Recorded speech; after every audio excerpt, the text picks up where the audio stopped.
3 wreck. Charles Sumner and James O'Brien could win this race. Coming up on the high side, Taylor Stout tries to use the run, and now it is a push from Goodell on Chris Hudson on the bottom. Does he push him the whole way, or does he abandon him? He tries to find the inside. They are going to come together. They're going to come together, and Stout keeps it straight. Taylor Stout will win this race. We're 3 wide down the front straightaway with a bump draft in the middle. And that's Cowgill that's getting the bump from Cervantes. Another one joining in. Stanton working together with Greenhoe now and looking to go as far into the corner as they dare. Greenhoe around the outside. Cowgill still with him. Gets fed out just like he fed him out before. And Sinead pokes his nose out, and so does Moraes. Moraes manages to get to the inside, but this is through the 90. They're going to be wheel to wheel as they come up through the S's. This could be a toss-up to either one of them as to who comes out ahead. Back and forth they weave as they climb over the crest, almost banging doors, in fact, and cutting a big hole in the air. And Jean-Marc Tremblay wants to try and find a way through. Instead, he has to play defense as now Bertome makes a go at things. And down into the corner, Moraes is onto the podium as J.R. Williams falls to 4th. Close behind. He's just going to want to keep everything nice and tight here. Careful through turn 5. That's a little bit, flirting with disaster was B.J. Fulton. Here he comes on the charge. He's got the speed, but he's around the outside of turn 6, and he takes it. Can he keep it on the track? Yes, he does. Oh, here comes Karthik Pai on Ove Trangrade. Down the inside of turn 1, and Trangrade off into the grass. Thankfully keeps it from spinning back across into Miko. Miko has to dodge to avoid, but here he goes. Great exit. He's got the slipstream. Ove's going to defend. Coming down into Charlotte's Web, looking around the outside, breaks deeper into the corner. Can he do it the long way around? Not quite. Not quite, and Lino's going to have to line this up again, but he is very close. He's not done. He's going to have a look going down to the inside of the museum corner. He's going to have to be later under the binders, too wide. Couldn't quite get there, in a little puff of smoke as he has to get on the brakes once again, not to run into the back of him.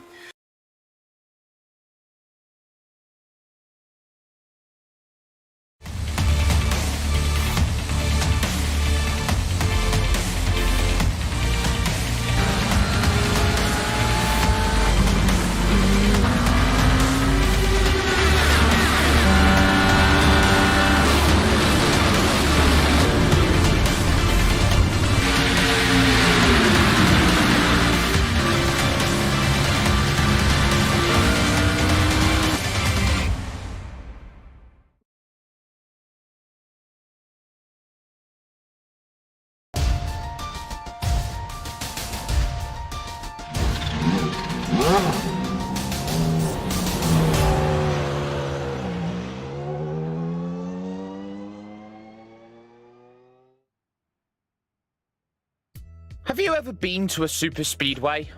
It's a weird question, I know, but the principles today are the same. It's high speed, a constant checking of the mirrors, and at the very end, a little bit of luck is needed to pick up the victory.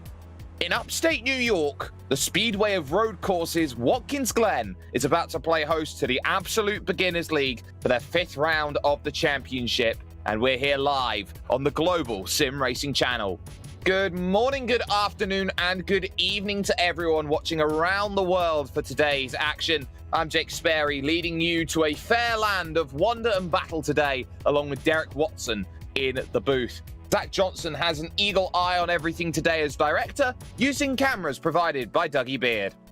The Classic Boot is the choice today, a full foray of attempts into the carousel, and the all-important sweep through the chute, the toe, and the heel of the boot.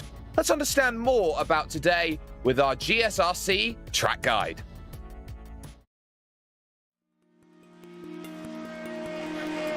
Welcome to Watkins Glen International. Situated in upstate New York, just south of the Finger Lakes, this track has seen it all. Few road circuits can boast hosting Formula 1, IndyCar, NASCAR, and IMSA during its history. Though it did have a brief fallow period in the early 80s, thanks to the investment of local companies, it's grown into one of the premier road tracks in the U.S. With 4 layouts to choose from that range between 2.5 and 3.5 miles in length, lap times can vary greatly. but it also means it's suitable for lots of different levels of racing, from amateur to pro. The one thing that stays consistent no matter which car and which layout you're using is that Watkins Glen means speed. Many of the straights are very long, and the majority of the corners are fast sweepers. Some of them include a surprising amount of banking as well. Combine that with the proximity of the barriers, and this historic circuit retains a very old-school feel.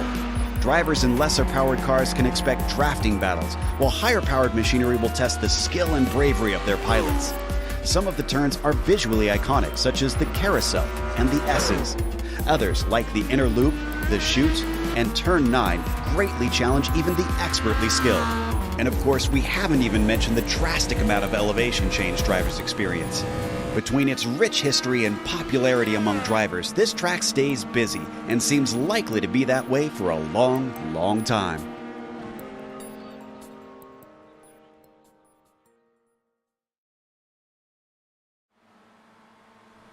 Well, we all understand that pace is the name of the game, but Derek, this is a track which, for all intents and purposes, has had a long and storied history when it has come to not only iRacing, but here, of course, with the efforts that have happened in the world of American motorsport. What is this track going to be like, and how do you pinpoint the right places to attack today? Well, this track is interesting because it's a recent track that iRacing has updated. So for some of these drivers, it might be a fairly new track. You can see here's 11 turns. It's going to be 3.4 miles or 5.47 kilometers. Now we're using that classic boot layout, which means that there is no buzz stop or no inner loop, depending upon your preference here. Where do you decide to attack? In these cars, probably down the straightaways, I would assume.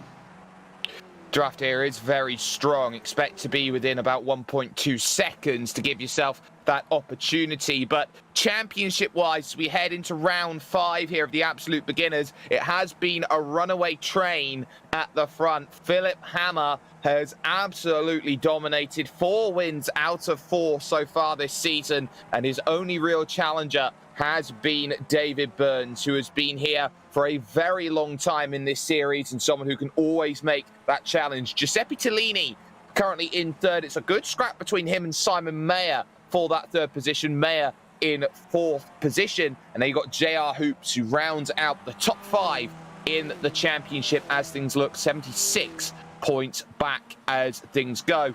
When it comes to the team's championship, though, that is a little bit different as we take a little look. It's the 2 Stupid Dogs up on top, 110 points combined with them, and then the Wave Italy team, their first team there, is in 2nd position, 34 points back. RT Racing find themselves in 3rd with Evolve Motorsport 4th, and then the NHR Esports team, a team that has been very, very good when it's come to open wheel in iRacing. They find themselves then in 5th position for this point in time. But let's get a little look at how the aim of the game is going to be played today. How is this race going to run out, Derek? And what are the pitfalls that they'll be dealing with? Absolutely. So this is round 5 of 5. This is the last race of this season for the absolute beginners. This is going to be 50 minutes on the clock. This is a timed race with open setups. There are 2 fuel stops required for these drivers, and they do get 1 spare car in case something does happen. And knowing the history of this track, that's not out of the question.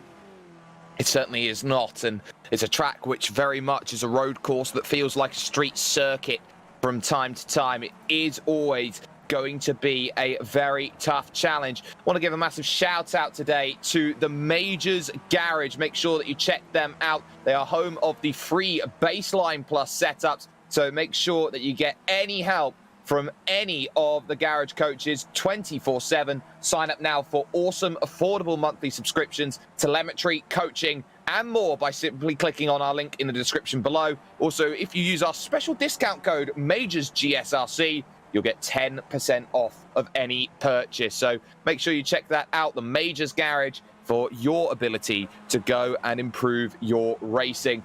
This is going to be a very tough track. It's going to be a tough 50 minutes for the championship decider. Burns, of course, racing out there against what has been Phillip Hammer being fantastic. But what are some of the keys that we're looking at? This is a track which is about survival, and we've seen it so many times before with drivers who have jumped into this series, who have jumped around this circuit in the past, really, Derek. And it just feels like that super speedway that you have to be in the lead group. Otherwise, your race could pretty much be gone by the time a lap has gone round.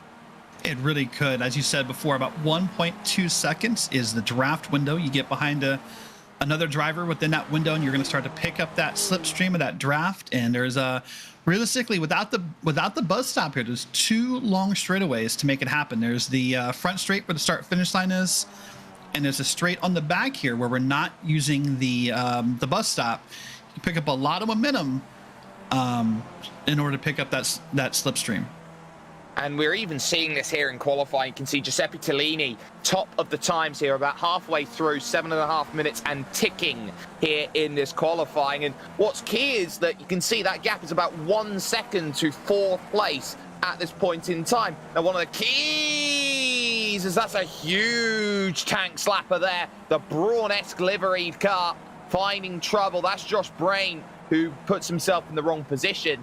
One of the keys that we've been talking about is qualifying. It's an open qualifying. Everyone's here. Everyone's around. How important is it to find the right drafting partner when it comes to a qualifying effort?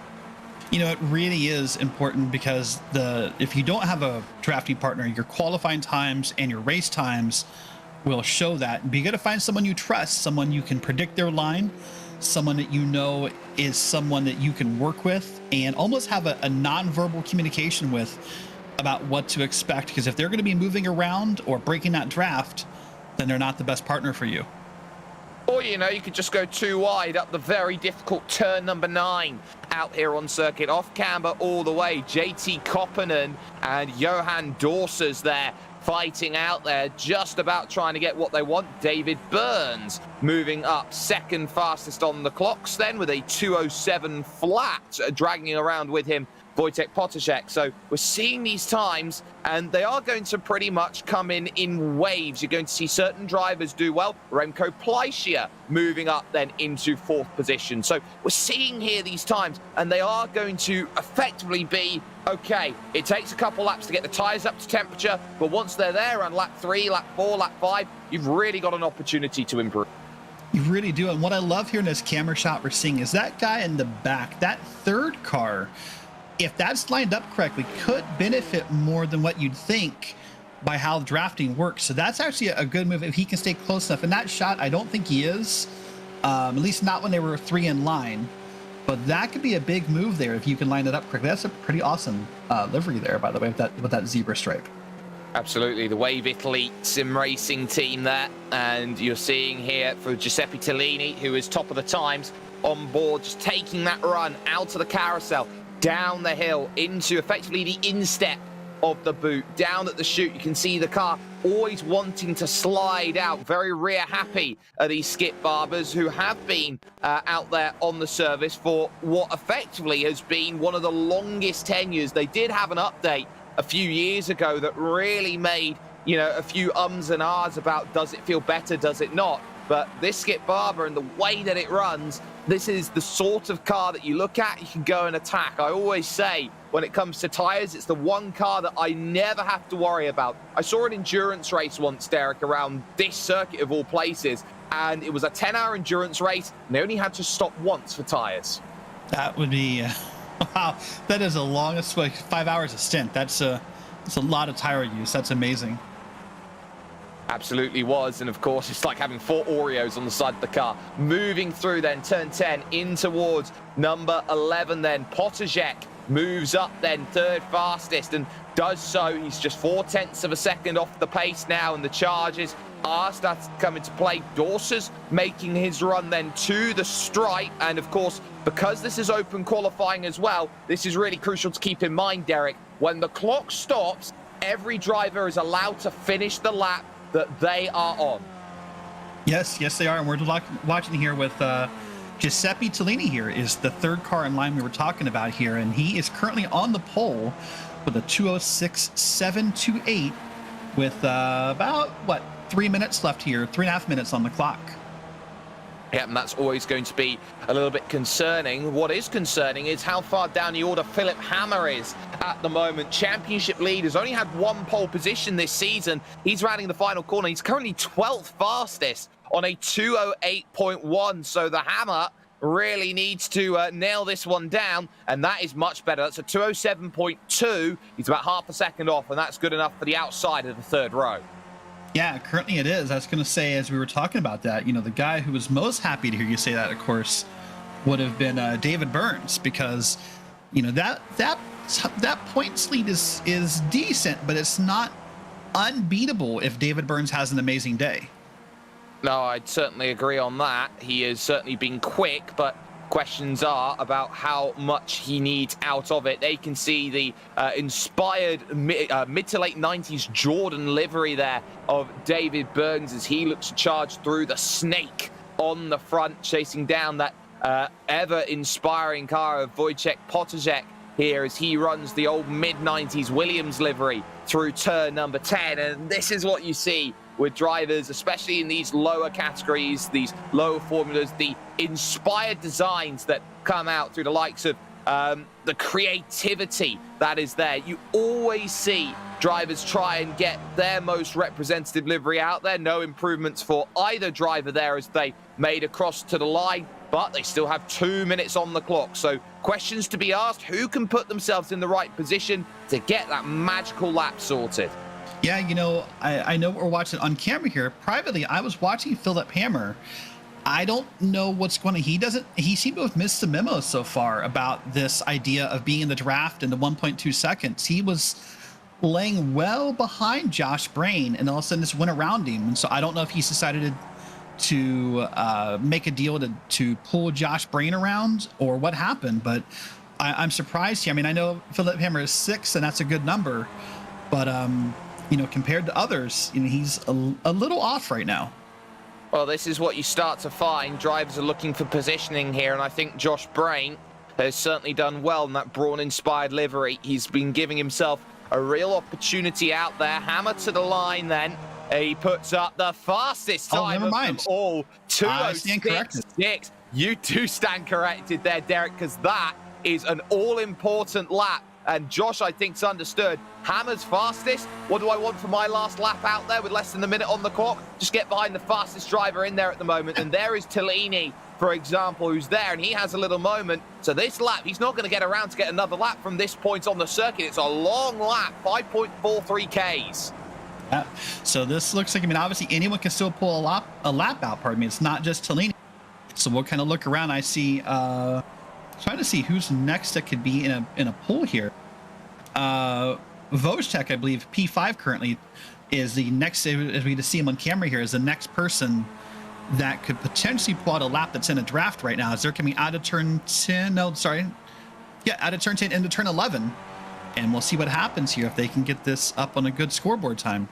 They're running out of time, though. 4, 3, 2, 1, and the clock will expire on them before the line. They will cross. No improvements for either as they go. JR Hoops and Titus de Jong just behind, who are 6th and 7th at this moment. An improvement for de Jong, but not enough really to make any inroads up through the field. You keep keeping an eye on it. Dawson's does slightly improve, but not enough for position, and this is where drivers are trying to push, and even down the order as well is going to be key. The likes of Klaas Loden, for example, in the 65 just crosses the line, and he stays where he is. Christopher Geros then actually moves quicker, and welcome to Rule 1 of Sim Racing. Don't hit your teammate as they cross over the line and say qualifying's over, and they're just going to all have a jump down there. That's a team meeting. It is a team meeting. Why not? Let's just meet with all our broken parts and put together a good car. Why not? And out there, I believe only a handful of drivers left. Hammer decides, I don't think anyone's going to be quicker. Josh Brain is going to make a run for the line in a 9.46. And that was good enough for 5th. Oh, what a time that was. Timed it absolutely perfectly behind the quickest driver in there. And Josh Brain puts himself then up in the top 5. The only driver left then here is Marcus Beifelt, who can maybe find any shade of improvement with a 2:07.7 out there at the moment, and he's working himself up through the very tricky final sector. Real quick, I think David Burns is still on a lap as well here as he's coming down here out of the... I think the clock just expired on them, though. Okay, I'm not sure. They're still running like maybe they're just they're still pushing it as if they think they have time left. Well, they've got an extra lap. It does depend when Barney, the flagman, put the flag out there for them. If they were to have an opportunity, they were right on the limit, and we saw it on screen. So they're pushing through the penultimate corner. Byfeld will cross the line, and he will not set a time. So I think they might just have it into the pits will come Burns. Potaszek then is going to make that drive forward and see whether he's got a chance to improve or not. And the answer to that one is that the lap will not count. So ultimately, he's just getting himself sorted. That will put then everybody complete in qualifying. And we're going to take a chance then for the first time today to run through our starting grid here from Watkins Glen. 22 drivers here today looking to bring the action. And it is the championship leader, and some would say champion-elect at this point. He just has to stay out of trouble. Phillip Hammer, 206.630. He's on the pole ahead of Giuseppe Tellini. Great qualifying. He's there in second. Remco Pleischer will start from third with David Burns in fourth. Josh Brain's late heroics in qualifying elevates him up to fifth, with Wojtek Potaszek there in sixth position. JR Hoops and Titus de Jong make up the fourth row. Nick Carty, an underrated qualifying from him. He starts ninth. Johan Dorsers rounding out the top 10. That's right. And as we load on the screen here, see Marcus Byfeld is in P11. JT Koppinen is in P12. Tony Hayes starts in P13. Christopher Giros starts in P14. Nicholas Anderson in P15. Mark Figueres in 16. Vincent Brim, P17. You got Dana Bose in P18. And then Terry McGrowther in P19. And Chow Loden rounds out your top 20. Absolutely. You got Klaas Laden there in 20th position. The final two drivers, Rob Adams choosing not to set a time, and it looks like Stefan Krumholz is not going to be taking to the start for this race today. So just 21 runners here at Watkins Glen, and they know that 50 minutes worth of racing they've got. Hopefully nobody goes bowling down at turn number one. That would definitely not be an idea into the 90, but there is Phillip Hammer in the number 60, sat there waiting for a chance. It is a standing start here today at Watkins Glen, and that means that they've got to be so alert on how they get themselves sorted. Keep an eye out for drivers when they come into the pits as well. They've got that transfer from asphalt to concrete, and you can see track conditions out there. It's early morning conditions here, just about 9 o'clock, 30 degrees C, air temp, you can see 81 Fahrenheit. And this track is only going to get hotter as this race progresses. So keep that in the back of the mind. All the chances are going to have to be worked. We're going to get ourselves ready, though. 50 minutes worth of racing. It's the season finale for the absolute beginners. Green flag in the air, and we are underway from the Glen. A lot of spacing, of course, with the grid stall, so it's a nice clean start as the top four all merge towards that outside and take the natural line into the 90. Turn number one, Brain is the first one who's got to do a bit of battling too wide with Potaszek as they now take that rise up the hill and go through 2, 3, and 4. The SS section as they climb. Potaszek then still having to fight for that position, but get on the train. 2-2, it's time to work out who's got a good run and wants to make the draft happen. Pleischer will be looking behind at David Burns. He knows he's got to move incredibly quickly.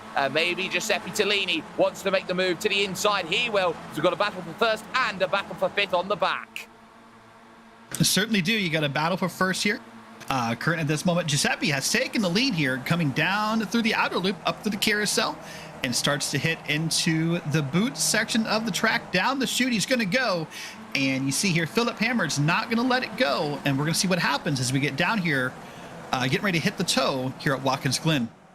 Yeah, no need to be too concerned in the early stages. And actually, this might be a blessing here in a two-stop race. It's getting really feisty behind the group behind JT Koppinen. You got Christopher Giros there trying to find a way through. Johan Dorsers is in there as well. It's just too wide all throughout the middle of the pack. Nick Carty's in there. Hayes, McGrowther, they're all there trying. You can see coming up the hill, they've already lost contact with the group in front, but it's JT Koppinen now having to play defensive. Here comes Christopher Giros looking down to the inside, and he's just about going to manage it, but it's off camber the next corner. The last place you want to be here is on the outside.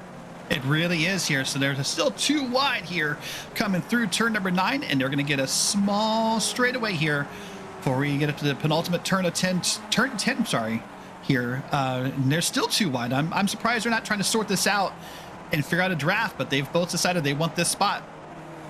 They absolutely do. And into the final corner, it is going to be Giros who gets it done over Koppinen, behind Dorsers, Byfeld, McGrowther, Brame, all there trying to make things happen. You got battling in the front group as well. A lap completed then of Watkins, Glen, and everywhere you look, it's going to be about this run through the 90 and up the hill. 2 wide, 3 deep into 1, and this is what mid-pack racing's all about. It really is, and what we saw off camera, by the way, is Giuseppe Tellini still holds the lead, but he got super wide there out of turn number 1, and I thought Phillip Hammer was going to get by, but I think he just decided to let up and just make sure to play it safe rather than sorry. Well, he's just about to make the move. As you can see here, the battle for the race lead. 2 tires in the grass there a little bit for Giuseppe Tellini. So he just gives himself all the room and a bit more. Tries to fall back into line. You've got Pleischer in 3rd. And the battle for 4th as Burns is going to lose out to Wojtek Potaszek then. So Potaszek will move up into the 4th position. And this isn't a race you are going to win here on lap 2. This is about positioning and moving up through the pack. And I think the drivers who are going to be clever today are those who are sat on the back. JR Hoops, Josh Brain, Titus de Jong, because they're playing the fuel save game to absolute perfection at this point in time. It really is. And you get that first 8 cars in line together in that draft. And we go back here to spots 9, 10, and 11. This is the 36, the 19, and the 96 are battling 2 wide at a time here. Trying to see, I guess, to work it out. Like I said, there's 2 team cars here. I would think they'd be more inclined to get in line here. I think they certainly are. It's Terry McGrowther, though, who's trying to get up the inside of JT Koppinen as they turn into the heel of the boot, and he commands authority through the corner. Koppinen has to turn late, and because he does, he'll lose 1 position and almost 2, as now Marcus Byfeld will try and get this working around the outside. He doesn't quite have the line, and it might be just about drive on the exit, and just behind and in the wall, 1, 2, 3 in trouble. Carty, Loden, and Dorsers all in huge amounts of trouble. Yeah, that's our first wreck of the day, and we talked off camera about what had happened to the S's, and no, it didn't actually. It happened way further deeper in the track than the S's for these guys. Oh, and that's such an unfortunate accident. It all starts with Johan Dorsers just spinning up, running a little wide through turn 9, and that just opens up the opportunities then as they go through. Fastest lap of the day goes to Titus de Jong. As we take a little look at the Global SimRacing Channel replay, you can see it's Dorsers here who runs a little bit too deep on the exit, grabs a tire in the grass, he goes around. Then there's 2 or 3 bits of contact. How does the 63 keep himself alive in that race? That is an incredible save there going through. You can see there, 1, 2, there's the hit, but then it's the other car there who just about manages the save, and that pretty much could have been any numbers of troubles. It was the 03 of Nicholas Anderson there who made the save. So some great work done. Drivers in the pits, but the leading group now has started to funnel out to a group of 5. Potaszek fighting for 2nd here with Hammer. It's Tellini back up to the front. He takes some laps at the front of the field. He really does. We get a nice 5-car group up here with Hammer, Tellini, and the others are out here fighting. And, of course, I don't know if we noted already, those guys do have that spare car who won that wreck, so they're not out of the race yet. Probably not going to win, but they can still come back here and score some points for those championship battles. 2 wide, almost 3. Potaszek decides he's going to lift out of it then. Doesn't want to compromise his position, and this is going to be a very tactical race today. You're going to see drivers not wanting to push willy-nilly 2 wide all the time, and the moment they start falling into line, they know their race becomes easier if there's 5 in the train more rather than 8, and that's why de Jong's got to really motor here on this lap with JR Hoops and Josh Brain behind. The moment that they start getting left behind is the moment their race becomes over. Yeah, you know, and I wanted to mention real quick here as we're watching these opening laps, if you're used to watching maybe GT racing or LMP2s on the iRacing service, you're going to be surprised by how hard these guys are throwing it into the corners. We're watching the lead here, but these guys really have to throw it into the corners. We're going to have Hammer and Tellini side by side here, as Hammer is now going to take the lead going back into turn one. But you're going to watch how hard they throw it into these corners here and how they're almost drifting through. That's normal for these Skip Barber cars. Absolutely. It's about how much that you deal with the trail brake, and that's going to be a really crucial factor the longer that this race goes on. Up the hill, they all look. Back there in that third pack, you had JR Hoops trying to find a way, and it's all about who you work with, and top two working really well. Tellini trying to move back then up the hill towards that carousel. Behind that, you got Potterjek going side by side with Pleischer trying to make that move sorted. You got 4 wide in the back. Look at this. That's not going to work. Glen. You got Jeros, you got McGrauther, you've got everyone there copping it in, and they will funnel themselves out. That is what Watkins Glen's all about. 4 wide heading into the carousel. That is obviously an indication we're not using the bus stop there, because they'd have to be out of it well before that if we were using the bus stop. But that's a great move by those guys to do that safely, and a praise to this league on the skill of these drivers.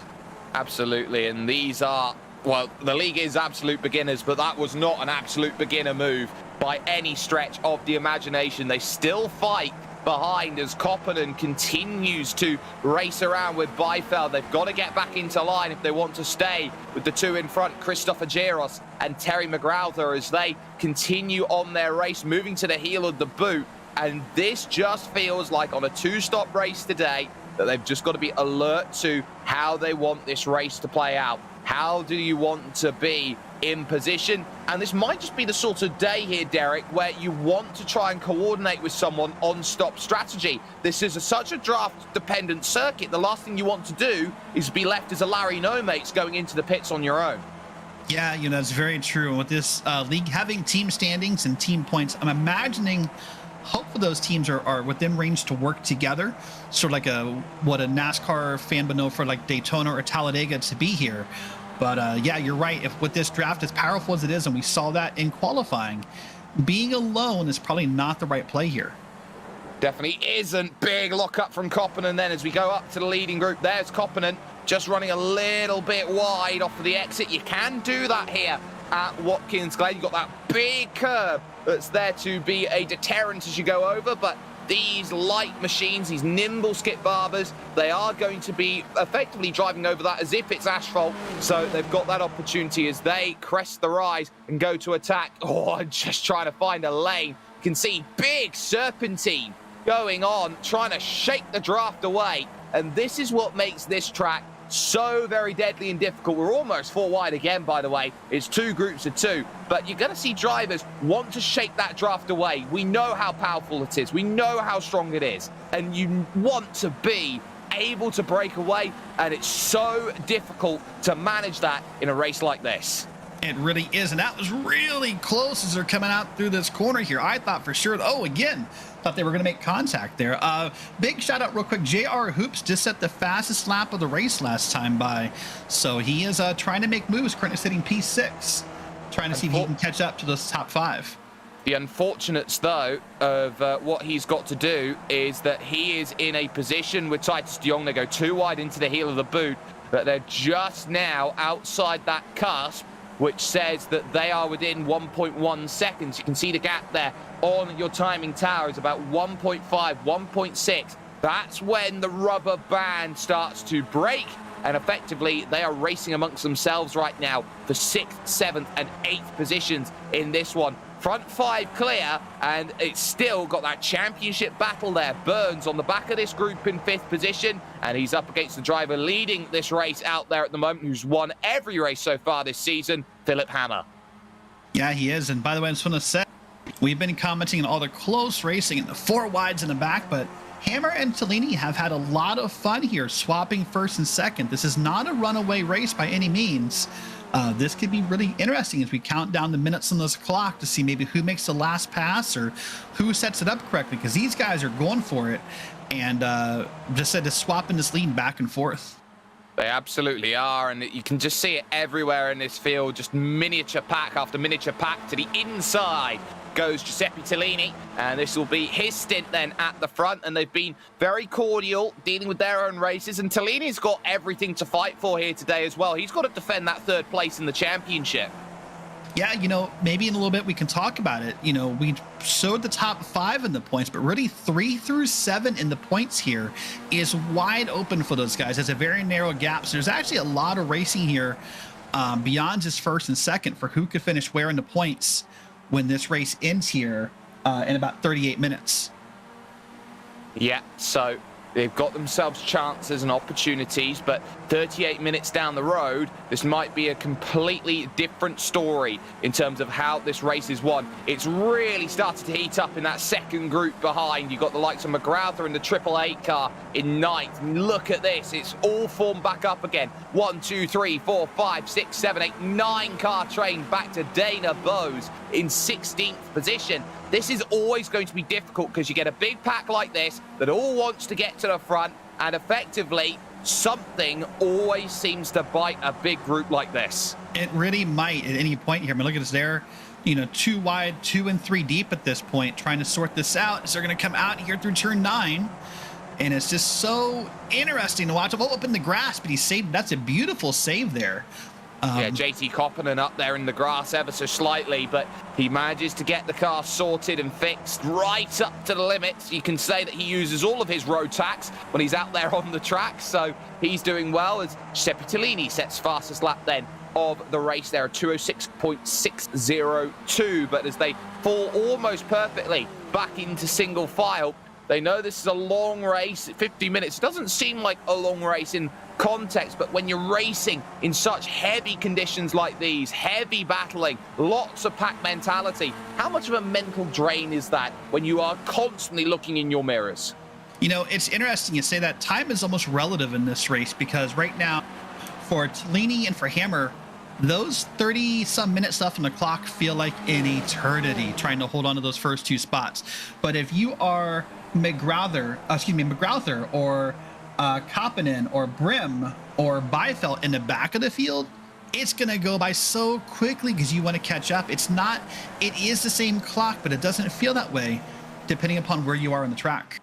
Remco Pleischer then takes the lead. He was 4th going up the S's. He just dove straight through the middle of everyone, said, I'm going to take advantage of maybe this channel that's opened up for me, and said, I'm taking a lap at the front of the field. And this is also the sort of track where you talk about pit entry here, Derek. It's through the final corner. It's an immediate dive to the right. And the one thing you want coming into the pits is track position.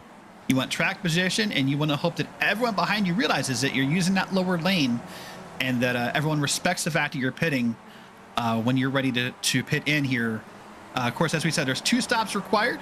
So we'll be seeing 2 rounds of pit stops here. So lots could also go well or go wrong in pit road. Oh, we got a bit of contact in the third group. There was a bit of contact between Christopher Geros and Terry McGrauther going through the heel of the boot. So they managed to sort themselves out. But this is the sort of fine margins that you have. You can give yourself a little bit of a biff here and there, but these suspensions, they are going to be very heavily tested if you continue having a little bit of a knockabout with them. Yeah, they definitely will. This is a car with, we have a first pitter here. We do, it's Josh Brain. Yep, going to come down pit road, actually alone, which is sort of what you talked about. I did not see anyone else in camera shot here with Josh Brain, so this will be interesting to see here. He's going to drive down the pit stalls, but yeah, as I said, alone, so we'll see how that pans out for him. Oh, there's someone else behind you. Absolutely, and it's going to be Dana Bowes and Terry McGrauther who are both going to dive into the pits with. Now, this is what we would expect here really in the race, Derek, to be an alternative strategy. Pit in early and give yourself a chance then to go and attack. 3 wide for the race lead, though. It moves back to 2 between the 2 we have normally seen, Hammer and Tellini, and it's Tellini who gets himself then to the front, still 2 wide as they fight through the carousel. You can see Remco Pleischer in the green. You got Hammer there on the inside. They will move into the chute, and ultimately it is that inside line that works. Hammer takes back second position and quietly does so without too many worries at all. The Club Diatch driver certainly hoping that he can get himself a good run here as he now gets another chance, another lap just to sit behind Tellini and save a little extra morsel of fuel. Really does. Look at that top 5 in line. Maybe even fuel saving. You're that guy 5th in line. Obviously there's 2 stops required here, but you could be saving more fuel. Obviously you're burning more fuel than the leader, but you were talking about pit strategies a second ago. It's really interesting to think how you want to do it. There's so many thoughts of what's in the drivers. Those guys first, what they might have done is avoided the calamity of pit road when everyone comes together. That might have been their thinking process. Certainly would be, and to get out of trouble, to pit early, sometimes that is the right play. And if something happens, for example, in the front group, in the group that you were fighting with, you've got then an opportunity to go out and make that race happen and to take advantage and capitalize just to be out of trouble early. 15 minutes has already gone through. We're 17 minutes through this 50-minute event, and ultimately the front 5 have been clear at this point. And just to talk about how strong this front 5 have been in comparison to that second group behind, it wasn't nearly 10 minutes ago that group was only 1.5 seconds back. It's now 4.5 seconds back off of the lead. It really is. So that it's just proof that this draft works.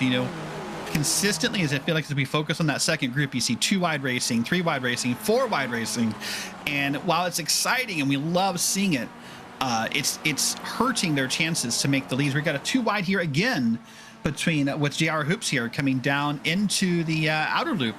They're gonna be 2 wide here again, and I'm sure it'll be fine. But once again, you're killing your chances to make the front here. But sometimes when you're in the car, you don't think that way. That's a in-car, out-of-car thought process. It's not always the same. Well, they have to work together and effectively change every lap and run relays around this circuit if they want to chase down. A few drivers in the middle of the pack then have come in and make their stops. Nicholas Anderson, Rob Adams, Vincent Brame has come in and made his stop. So we've got lots of drivers there. Pleicher is going to try and go up and try and take it away from Tellini. Hammer now with the race lead, but not quite able to muster and manage that overtake just yet. They hit the brakes, they go into this right turn, and they're always going to have to be careful, but they also have to be alert around a circuit like this that it's not going to be a free race for them today, Derek. They can't just drive completely to the tune of what they want. They've got 17 incident points before a drive-through penalty, and then 24 is the hard count disqualification. Absolutely. What I love about this race as well is how relaxed these guys are getting. If you want to see proof of that, watch us here as we take our own. We might have more pitters here. I think your lead pack is now going to come down pit road. Here they come together. That is Hammer and Tellini and others. The back. Contact.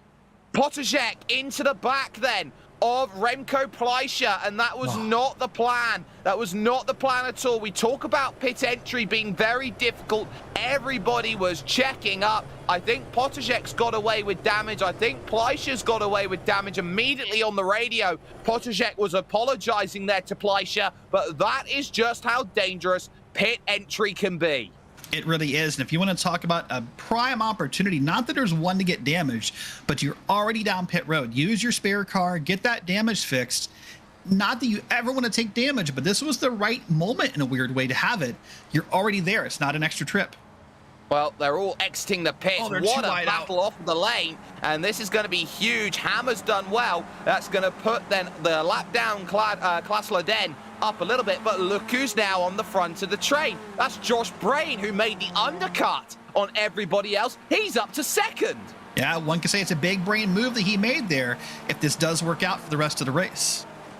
Certainly does, but I wonder how much fuel he took in his stop to get himself back into that position to move himself up into second, or whether the reality was that the drives were so slow entering the pits that they brought themselves back. Side by side then as Potterjek and Tellini now will fight for it. Good positioning as well by Pleichers, who has managed to move himself up. But you can see here fighting, Laden will move to the very outside the circuit, stay well out of the way of everybody else, and ultimately they're going to go through, and this is going to be an awkward 3 wide going into that chute corner, and everyone just about manages to make their way through on that opening foray. So we've got now a 6-pack challenge at the front of your race here in the season finale of the Absolute Beginners, season 27.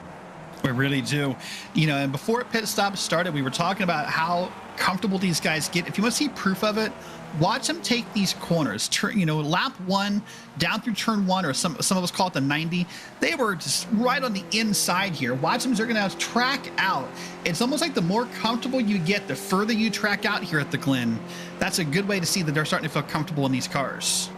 Absolutely. They'll find the grip levels. You can see just sliding with the grip levels of the rears as they go through the corners. You can see Josh Brain there really having to dance with the steering wheel. Moving through, we're on board with Remco Pleischer there in 3rd position, the 117 green machine, moving through the final corner and looking just to pick up these runs off the corners. I love that final corner. It's such a commitment corner because you know if you make any mistake through there, run it a little bit too deep, you're in the wall. Definitely are. So Phillip Hammer is going to retain the lead here, back down through turn 1 again. Watch him here way up there. Now, something to keep in mind about, you did talk about the 17 incident points. You get too far to the left there in turn 1 with this new iRacing update of Watkins Glen, you will eat an off track there, so you can't do it too often or you're going to find yourself penalized. Absolutely. So you've got to be a little bit careful, and this is where you're starting to see the draft really showcase itself. Now it's about the move, and at what point Brain is going to make it happen. Let's go and see also Pleischer moving to the right-hand side. It's 3 wide for the race lead, and Pleischer, they'll move it to 2 wide as they charge on into that carousel. Move completed. Move Remco Pleischer to the race lead. Watch out for 4th, 5th and 6th as well, because you've got Tellini, Potashek and Burns. They're all there, and they're trying to make sure that their race stays with that front 3 who have been working so well to close the gap down to Hammer, who almost found himself at breakaway pace.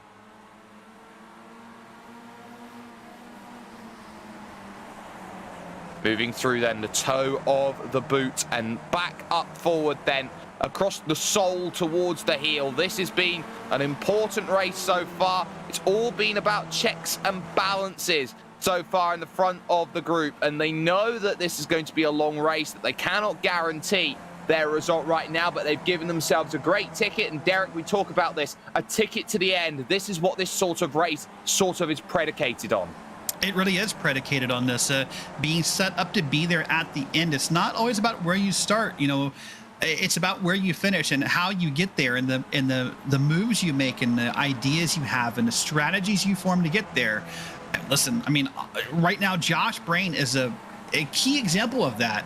You know, we were wondering why he pitted so soon and what would that do for his race. He's in P2, no big deal. No big deal at all, but I wonder how long his final stop will have to be in comparison to everybody else out there, as Remco Pleischer sets fastest lap then, a 2:06.5, as he goes around the 90, and they'll take that all-important rise once again in the front 6 of this field. It is started to split up a little bit further back, making small groups here and there, but now it's about this chase and how aggressive do you want to be. And you can see the run already that Josh Brain has. He's having to go to the outside here of turn 4 before he meets that rise, and now all of a sudden you got Hammer looking for the inside. Tellini's going to have to try and find some room here as he just comfortably sits behind and sits in and waits. So Phillip Hammer moving himself back to the front. It'll be 3 wide for 2nd. Tellini on that inside track. Brain will fall back to 4th, maybe 5th. Pleischer with a little bit of a slide on the outside, and maybe some of that dirty track on the outside. The marbles here, thanks to iRacing's dynamic track system, could have just cost him a place. It really could have cost him a place. This is it's just like eventually when pit cycles happen, your front guys become the front guys again. That's what we're seeing here with these top 3 here, and we'll see if they can hold on to it. Of course, we still need one more pit stop before we're done, so anything can still happen here in the next 24 and a half minutes. This is an opportunity for Pleischer as he wants to try and move on through Giuseppe Tellini and get the pass sorted up into 2nd, side by side. A little bit of sliding. They can't afford to battle too much here, otherwise they're going to let Hammer get away, and that's not what they want. You can see that gap at around 6-7 tenths of a second. They fall back into line and know, okay, this next lap coming up, this is going to have to be a workhorse lap where we're all going to have to try and drive our very hardest to get back up and give ourselves that ability to go and really chase that down. Great battle as well going on for the final spot in the top 10. Brain in a race with Byfelt and Koppinen at this point. And you can see here that group just in front of them is Terry McGrauther in ninth. He's broken away to the tune of about 2 to 3 seconds, but this is still a really good 5-car scrap. Dana Bowes trying to hold on in the back. It really is, and you have those two teammates involved there. A little bit skidding the tires, but not of much concerns. They're going to come down the straightaway here in this 4-car line. So it's a good battle here. It's just as good as the front battle. So it just proves that not all great battles happen at the front of a race. Absolutely. Koppinen with the big lunge down the inside, and he almost gets it sorted. Has to leave the room on the exit for Marcus Byfeld, who will now go 2 wide up the hill through the S's, through turn 2, and this very difficult turn 3. And this is the underrated corner of the S's because you have no margin for error as you actually go over a bridge, over the access road to the circuit. So basically, you've got no margin for error through turn 3. No, you have no... Oh, margin for error. They're 3 wide in the back here again. It's, wow, it was really tight there. And they're still 3 wide coming into the carousel. That is committed from Christopher Geros, who gets a huge slide through the middle of the corner. This is going to open up 3 wide. No room at the in then for Brain to try and make a move through, and it's going to be 2 wide as Koppinen on the outside tries to find a way through and ultimately is not going to be successful. So they'll continue their 2 wide scrap as they try and push forward. No change of position at the front of the field for the moment, but this is a really good scrap for the top 10. And, you know, there is a real marquee of, I got a top 10 finish. It feels good when you can say that. No, it definitely feels great to say I got a top 10. That's a lot, you know, in any league in iRacing or any official racing. You should feel good with a top 10. And here they go through the boot here, and they're still 2 wide, scrapping for position.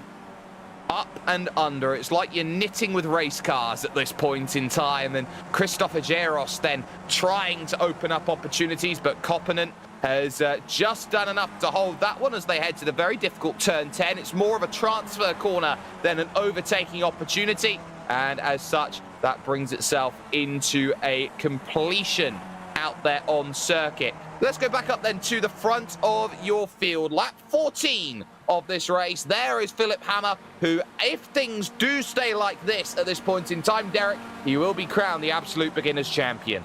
He definitely will. I mean, his contender, David Burns, is back in P6, about to make a pass for P5. So it's not enough for David Burns to win here, not to wish, as they're 3 wide up front, it's not enough to wish, you know, for a good win here for David Burns. He needs, unfortunately, let Hammer have a bad day, and it's not looking that way so far. So far is the key word, though. It could so easily go wrong with one missed step here at Watkins Glen. It is the sort of track where dramas can befall any driver if you're not careful. Tellini still fighting on the outside with Remco Pleicher, and Remco moves up then into the race lead with that pass, and he's done very well. The top 6 in this group, by the way, started as the top 6 in qualifying. So that basically tells you that these drivers who qualified the car well, who mastered the draft and got themselves there, they can see your pluses and losses. They've done really well. Overwhelmingly, the biggest gainer in this race is Terry McGrauther, plus 10. Yeah, he is plus 10. And you know what he's happy about is that plus 10. He's also happy because we've been watching that pack back there with the 4 and the 5 cars racing side by side and swapping spots. What they're not doing is gaining time on him. What they're not doing is gaining time on JR Hoops. Both of those guys are on track alone. And if those guys would get in line and work together, they could have 2 more spots before this race is over and really secure that top 10 you were talking about. Yeah, and you've got these 2 drivers on the front, Byfelt and Christopher Geros. Geros, the leader of this train, in 10th position. Now what they have to kind of do at this point in time is effectively have one driver go out and attack and the other one play gunner. As expected, with about 20 minutes to go on the clock, Josh Brain is going to come in and make his stop. This will be his final stop and scheduled, and he needs a really good 10 minutes before these drivers decide they want to dive in. It's a 2:07 lap time, so he's got 5 laps to make this race count. He really does. And it's possible now with these two teammates leading this pack you were just talking about, maybe they'll catch up to those lone cars. We'll have to wait and see. Yep, absolutely. Here comes the drive, though. 1 wide, 2 wide, 3 wide. Hammer's going to make the charge with Tellini on the inside. But Hammer again working that outside track. He's got half a car as he will want to dive into the corner. He takes a big wide line going through. Tellini's going to get a lot of purchase on that inside curb and try and attack off of the exit. They'll continue 2 wide as they go into the big left here of the chute. For those who know the World Championship, Alexei Usiakala's corner is now driving forward. Hammer still can't get it done. They'll continue to the toe of the boot and just waiting patiently on the back of this pack. Wojtek Potaszek and David Burns, who effectively, you look at David Burns in this race in the 125, he has done absolutely nothing on the back of this group. He's been sitting there as a sleeper agent. Maybe that's what he wants to do. Maybe he's feeling it out. You know, not every race car driver wants to go 100% every lap. They want to maybe make you think that's what they're doing. But as we go 2 wide here, and we're still, you know, I want to say, by the way, this has been a really clean race, and minus that one incident here early in the race, these guys have been 2, 3, 4 wide and doing it really well.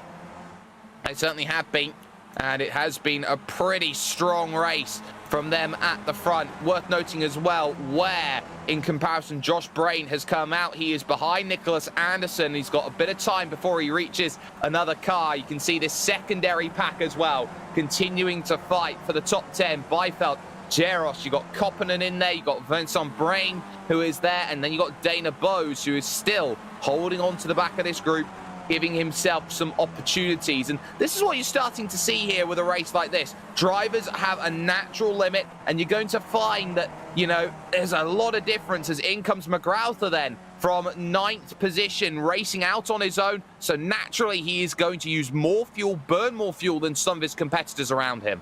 And this could be what that difference is. We talked about with those guys not catching up. They probably will catch up now when everything cycles because of him being alone on pit road.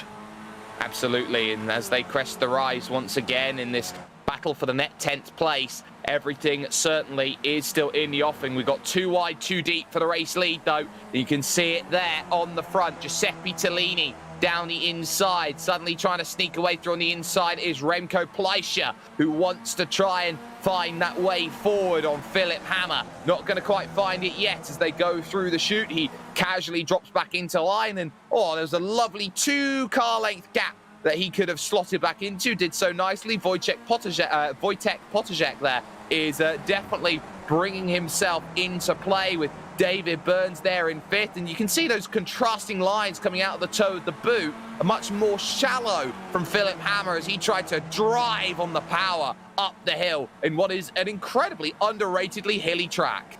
It really is. There's a lot of elevation here compared to what most people think. As you go through these corner spots, you're going to come uphill right here. And this is, you know, sometimes it's the line you want to take or the line you have to take. Those are 2 separate things sometimes. But you see Hammer once again and Tellini 1-2 as you come here into turn number 10. Absolutely. And this is what you have to just do. You have to stay in line and be as resolute as possible. Anything can happen when it comes to a battle like this as Tellini rides through the final corner and the charge is there. It was very telling that all drivers ran until their tank was dry and they couldn't go any further on that lap. I wonder who's been the clever one and has maybe saved a little bit on this second stint to potentially go a lap longer than their competitors, or maybe just try and short fill, save themselves a gallon or so, and effectively give themselves an opportunity to go out there to attack that final stint and say, you know what, here's the second pack, and look at them, all of them diving in at the same time. You know, it's very true. A couple thoughts here. That could be what the 125 of David Burns is doing. You talked about how he's been stuck in 5th. He's not burning the fuel these guys are. We might see him take a little less gas on this stop as they're 3 wide again in this race. How many times we said that today?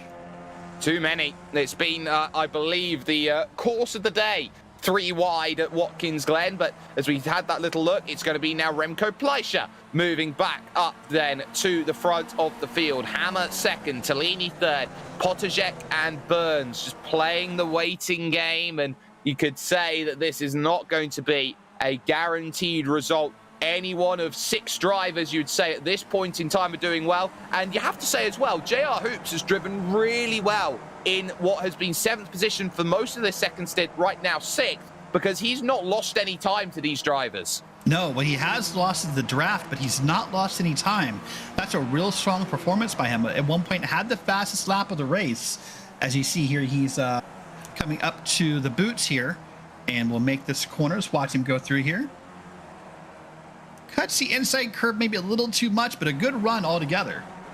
Yeah, a very good run, and he's certainly driving with intent to stay with this pack in front, but he's got a little bit of work to do if he wants to get there. 13.5 minutes left in this race, and it's just a question of where do you want to be diving down towards the pits. It's not going to be this time for any of the top 5 here in this one. At the moment, driving then to lead is Remco Pleischer. You've got Hammer there in second. Tellini is currently third, and they're in 6th position. In comes JR Hoops, and he'll be shadowed by a driver he was racing with in the opening stint, Titus de Jong. Yep. Now, may I ask you here, as we're coming down close to pit stops here, would you, if you were Hammer or if you're Tellini, are you okay letting the 117 go first this time? He didn't get on the brakes enough the first time through. Maybe do you let him lead the pit stop gang just so that you don't get hit in the behind again?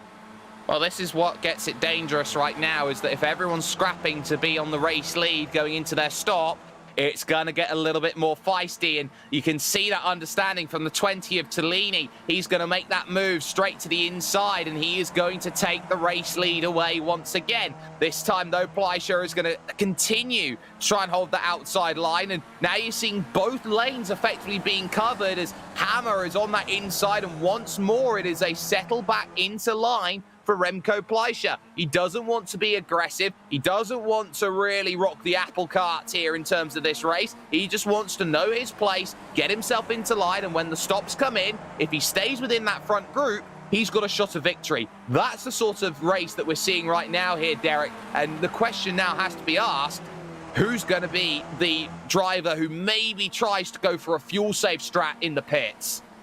Yeah, who's the driver who fuel saves, and maybe who's a driver who unfortunately doesn't put enough in because they're trying to fuel save? That could be an unfortunate question we need to ask as well.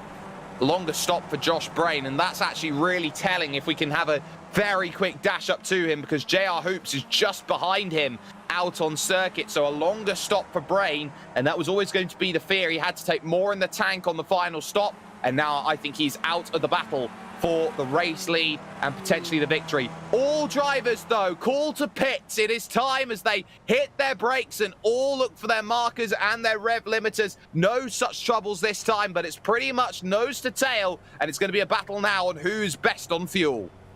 It really will. We're going to watch them all come down here, all 5. David Burns in the back. We're going to watch all 5 here. They're all going to travel all the way down this long pit road before they find their stalls here. And we'll see who gets out first. That'll be the big question. Not the ultimate question with all the passes we've seen so far. Here they are in their stalls. Absolutely, and now it's just a case on how much fuel are they going to put in.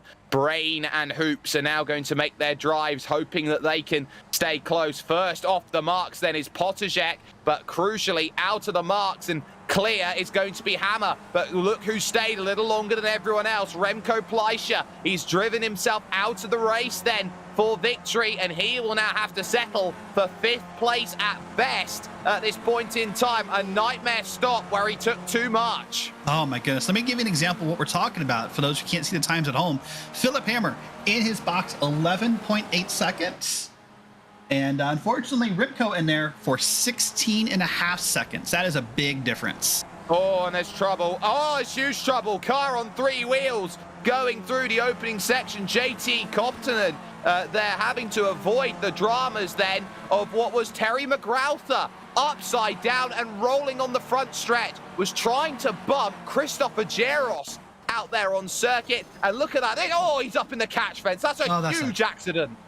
Oh, still flying through the air. Down into turn 1, you see him there up on his lid, basically. He's going to get that tow back to pit road and will be out of the way of everybody else, but that is a hard hit. Oh, and that is the sort of hit that just makes you say, thank goodness it's sim racing, because if you see that in the real world, you are pretty much heart in mouth. Even in sim racing, look at that. He just rides up and over the front nose cone. And that's also the sort of reason why Halo devices exist. Yeah, that's right. There's, of course, the drama on Twitter this week about if drivers like the Halos or like the windscreens. And, of course, that's still up for debate. But that's why they exist right there. It absolutely is. And, well, that is a huge accident of mega proportions. It hasn't stopped the racing, though. Phillip Hammer, your leader. Potterjek now up to second. Tellini is third. Burns is fourth. And one of these four drivers is going to win this race unless all four of them come together in the final stages of this one. We are well inside the last 10 minutes of this race. 8 minutes 20 as Hammer crosses the line, and Hammer's going for something that a lot of drivers haven't been able to do over the course of a racing series, and that is win every race in the championship. Yeah, that's a big accomplishment if it's doable here. And of course, with this time left, about 8 minutes, who knows if it is? But kudos, even just winning 4 out of 5. That's a big moment. It absolutely is, and now it's about positioning out there. Drivers might start thinking about how they play this game. Maybe some will go for chicken and not make moves, and for the first time, you see it. Drivers not wishing to push themselves to the race lead. Drivers not wanting to make that move. And that is so crucial right now. They're going to hang out Phillip Hammer at the front of this field until the final lap of the race. They really are. What I actually found kind of interesting there as we watch this group, look at Tellini is there in third and not wanting to push, but he's also not fully staying in the draft. I'm just kind of curious if that's what that's about. Like if you're trying to save gas, you want to be in line as much as possible. I don't know how big a difference that will really make, but it could be a sign that he's not as concerned as he gets a little wide there. Tellini, very lucky he didn't take Potterjek out of that race going into the toe of the boot. You had David Burns just behind, Angle to think about the inside, and it's not quite there at the moment. And there's also that understanding that, hey, look, Phillip Hammer was the shortest driver on lane time in the box. He will have taken less fuel than everyone else. What's the position you want him to be? In front. So he burns more fuel, and he doesn't have that opportunity to go and save naturally. Yeah, that 11.8 time is what you're talking about for Hammer. And then, was it 12 seconds and 12.7 seconds for second and third. So one would believe they had a little bit more fuel put in than Hammer did. Hammer grabbing the grass through the final corner, having to correct as he goes through onto the front stretch once again. This is where the games are going to get themselves into play. 43 minutes, 46 seconds as they cross 6.25 minutes. By my count, is 3 laps worth of racing to go. And at the moment, Phillip Hammer is just in the wrong position at the wrong time. We've still got that fight, of course, going on behind them for 5th, 6th and 7th with Pleisure, with Hoops and with Brain. And that's going to be a crucial fight for the minor positions as they look to race for inside the top 10 of the championship. Yeah, definitely. Of course, with Josh Brain pitting alone, the win is not possible. If you come out here with a top 5, though, that's an awesome day. And of course, the 117 is back here due to that long stop. We're not sure why. Well, I'm just so curious why a 16-second stop. Potterjek then moving up into the race lead, taking it away from Hammer. And for the first time in this race, Burns now moves up into third, waiting for the right time to make the move. He gets a checkup, though. Tellini's going to dive back for the inside at the chute. Well, that was well-lived for a moment. He's going to have to be a little bit more aggressive. Got to be a little bit more aggressive indeed, but look at his Hammer now, because it's going to get the benefit of the fuel saving. As you said, about, 2 to go at the line here. And these top 4, I think we're in for a crazy finish. I really do. I don't think we're going to be single file coming to the line here in about 5 minutes. Well, that's going to be a question that a lot of people are going to be looking to ask. How are they going to race this one as there's a little bit of flickering at the front there for Potterjek? That's going to be a little bit concerning for those drivers behind who know that they are in a race that they want to win so badly. They definitely want to shut out Hammer if possible, those around, and Hammer wants to go for destiny with the perfect season. So it relies on how these drivers want to go out and make this race their reality. Quote unquote, manifest destiny. That's what they need to do here at Watkins Glen. It really is. We're out of turn 11 again for the leaders, and you come down the straightaway here with about 4 minutes left on the clock. So I would imagine it's now 2 to go. As you said, 2:07, 2:06 lap times. We're not getting more than 2 laps here. No, we certainly are not. And this is going to be a big final 2 laps. Pottersek taking some control then at the front of the field. And this is the lap where you'd feel maybe you slightly trail your brake on the front stretch. Seems weird to say, but the last place you want to be in this race is race leader, as now Burns gets a huge run coming up for. Hammer's going to move to the inside for the race lead and get some Noah's Ark sim racing going. 2 wide, 2 deep, as they now enter the back stretch and look to challenge, and all of a sudden, they're going to put Hammer back on the front again. They're going to put him on the front again. Oh, behind! Bang! In the back of the wall is JR Hoops, who goes around. Contact there with Remco Pleischer, as both of them eliminate themselves from the race. They certainly do. That's unfortunate here. For the moment, we're still watching this race lead here as we're going to come down past the chute here into this corner.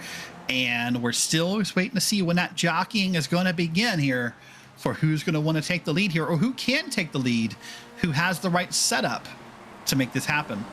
Who has the right setup. A bit of a gap starting to form then for Phillip Hammer, as he gets himself a couple of car lengths then, rising up towards the heel of the boot, giving himself as many opportunities as possible. He has to try and think about getting away, and if he can't, he'll have to defend on the final lap of this race and be aggressive doing so. This is, look how much he's trying to push. He's right out to the grass through turn 8. He really is. And coming here through turn 9, Hammer's still going to have the lead here. And we're coming around to the white flag up through the straightaway up to turn 10. I think it's about to heat up here. Ever so slightly, I think you might be right. They will take turn 11 and one final 5.43 kilometer revolution for the season of absolute beginners. It is Phillip Hammer, the driver who has won everything this season, who has a chance of destiny, but he has to try and fend off 3 incredibly quick drivers, Pottersek, Tellini, and David Burns, who is fighting him for that title. Overall, it is going to be all about the drive up this hill. They've given themselves a bit of gap. Pottersek here has got to close about 4.5 car lengths here if he wants to make something happen on this final lap of the race. Can he get the drive that he wants to close it down? And he wants to do so as late as possible on this stretch. Here comes Burns for third. He'll try and get past Tellini. Tellini's still in the draft, and now they're going to fan out. It's going to be 3 wide on the back stretch. No room for Burns as they file out on the outside. Tellini and Pottersek, they move their way through, and they will fight for the race lead. The 2 title contenders now side by side as they run down towards the chute. What an amazing turn here. We got Hammer now almost back and forth. Burns now being aggressive as you got the 2x2 here coming up here through this corner, getting down, or get through the corner, pardon me, heading down to the toe. Oh, it's not guaranteed yet. Pottersek pinching slightly, middle of the road as they go into that toe. Tellini on the outside. He may struggle, but might pick up a good drive off of the exit. Trying to cut under, there's no room. And ultimately, he'll be defensive again. Hammer still there with Burns, and he knows now. Tellini trying to go to the inside. No room at the end. He's forced into the grass. And suddenly, Burns on the outside. He's going to try and figure out if he's got a way forward. He'll look to the outside of Tellini. He'll move up to second. And now you start to run out of chances. Where do you make the move? Thinking about the inside at 9, maybe. Might be a place. He outbrakes himself, and Pottersek now is clear for the first time in this race. They'll continue their fight for second. Hammer wants to get on the podium here because he knows he wants to make sure he's got 100% podiums. But as they round themselves through the penultimate corner, it's Pottersek who's clear. Hammer's got a chance for third, but it will not be a clean sweep. It will be Wojtek Pottersek who will take the victory here in round number 5. Burns will take second, and Phillip Hammer, your champion for season 27. Wow. What a finish. What a last lap when it just felt like momentum, unfortunately, was the wrong way for Phillip Hammer. Started that lap in the lead and will finish at 4th. The Sharks still going. Brain with a chance against Koppinen. This is a fight for 8th place as they run into the final corner. Back end sliding for Brain, trying to get up under on this drive to the line. It's going to be a drag race here. and it's going to be mighty close as they come to the line, but a few hundredths of a second there is going to be the big difference maker. And Bose, oh my goodness me, did he have that stolen away by Rob Adams? He did, by the tune of about 200ths of a second there. So some great racing coming up towards the line and some good action, but at least as they wreck themselves into the barriers to finish off the season, well, they don't need the cars anymore. I think now is the all-important point as the final drivers make their way over. We're going to step aside for just one moment here with the Global SimRacing Channel. Post-race coverage coming to you after this. This is iRacing, the world's premier online racing game. iRacing puts you in the driver's seat to experience today's newest form of competitive motorsport, virtual racing, all from your home PC. Race virtually in endorsed series from NASCAR, IndyCar, IMSA, the World of Outlaws, Aussie Supercars and more. Take on legendary circuits like Daytona, Silverstone and the Nürburgring. Join iRacing's global online racing community and get on track today at iRacing.com.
Welcome back, ladies and gentlemen, to the conclusion of the 27th championship here of Absolute Beginners. A fantastic race in every single sense. Wojtek Potaszek picking up the victory and doing so 50 minutes and 9 seconds. He wins by just under 0.3 of a second over David Burns, who had been quiet all race long, and the two drivers who had been fighting aggressively for it, Giuseppe Tellini and Phillip Hammer, there in fourth. Josh Brain's alternative strategy gets him to finish exactly where he started this race today, in fifth place, with Titus de Jong finishing in sixth, ahead of a very aggressive fight for seventh on back. Marcus Beifeld holding off JT Koppinen and Vincent Brain in ninth place. And a very quiet and understated drive, has to be said, from Mark Figueres, up 6 spots today. He rounds out the top 10.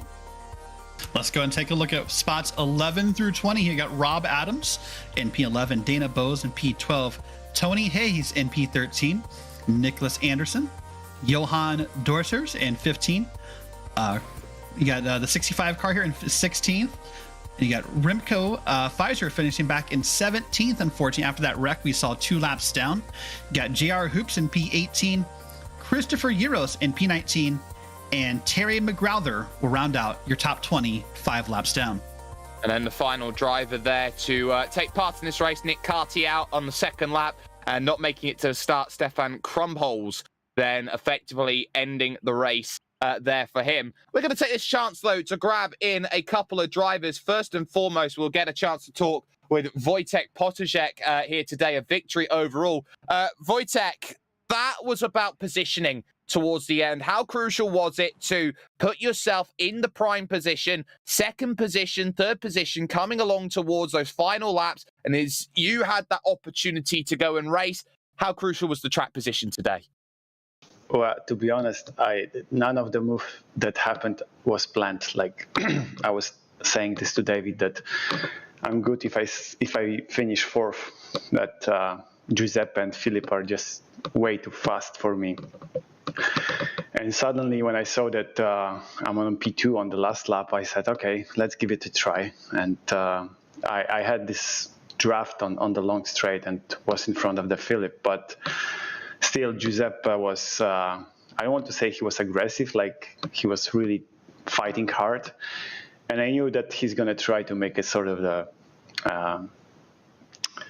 spectacular move, because as he already did it in this race, like he went a bit on the grass. So on the second hairpin, I just closed the door and I thought, okay, now it's just David that can, you know, take the win from me. So before the last hairpin, I just decided, okay, I'm going to go that wide, that, so to say, David, I'm going to, you know, force him to go wide or on the grass. And if I'll be in front on the last hairpin, then the win is mine. But seriously, I wasn't expecting it. It was really, you know, spectacular and a mental last lap for me. Well, a mental last lap and a mental circuit when you consider it. This is a car-track combination where you're often fighting with the edges of grip. How much do you have to really fight against this machine to get it to turn and to get the pace out of it, which a lot of drivers do tend to struggle with? Well, as long as I was in draft, I thought it's like a Sunday drive, you know. I'm laughing a bit now, but it was like a lot of lifting, a lot of fuel saving, and I was worried that if I'm going to be in front, it will be hard for me, you know, to remember how I should drive actually with the air in front. So I was just trying to be calm through the entire race. A lot of lifting, a lot of fuel saving, and like I said, I didn't expect it, but I'm really happy. Like I don't remember the last time when I won the race in absolute beginner. So today, with the lineup we had, like guys like David, Giuseppe, and Phillip, who are, so to say, way faster drivers than me, that's quite an accomplishment for me. Well, a big accomplishment then for you. How do you take this victory and move over towards a new season of the Absolute Beginners and a real opportunity for you to go out there to effectively say you've got the momentum going into the new season? Well, I have the momentum as long as I'm, as long as I'm trying to be consistent and I'm calm. And it happened often to me this season that it didn't work out. Like I lost control over the emotions and spun or crashed. So let's say that the season finale is a good,